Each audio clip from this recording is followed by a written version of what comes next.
Payment सगळं काढून ठेवलंय.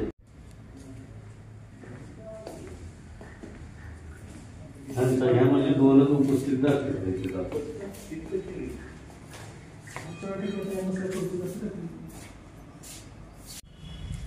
आज तुळजापूर तालुक्यात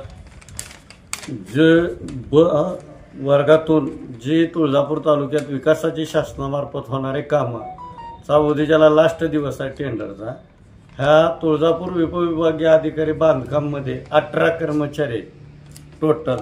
त्यात फक्त 2च कर्मचारी उपस्थित आहेत, एक इंजिनियर आणि एक शिपाई. 18 कर्मचारी असताना 16 कर्मचारी कुठे गेले असा प्रश्न निर्माण झालेला आहे. शासन एवढी पगार देतं, शासन TAD देतं, काही टेंडर मॅनेज करण्यासाठी यांच्या वैयक्तिक मिटिंगा कुठं गुत्तेदाराबरोबर चालू आहेत असा प्रश्न चालू झालेला आहे. सावरगाव ते खेमवाडी हा 50 लाख रुपयेचा रस्ता आहे. चिवरी ते लक्ष्मी मंदिर 1 कोटीचा रस्ता आहे. काडगाव ते खानापूर 30 लाखाचे 2 इस्टिमेट आहेत.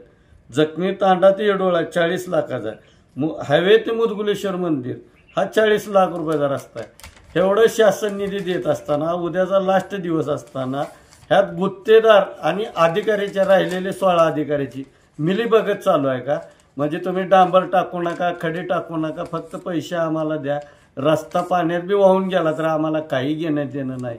मग ही जनता 18% GST भरती, जनतेच्या पैशातून शासन जनतेपर्यंत सेवा पोहोचवण्यासाठी किंवा रस्ते चांगले व्हावे ह्यासाठी जर निधी खर्च करत असेल आणि ऑफिसमध्ये एवढ्या पगारी उचलून जर 16 कर्मचारी जर गैरहजर राहत असतील तर यावर जिल्हा परिषदेचे शिओ साहेब हे लक्ष घालून उद्याचे टेंडर रद्द करून परत एकदा पारदर्शक टेंडर करतील का हा विषय शिओ साहेबांच्या दालनात जात आहे.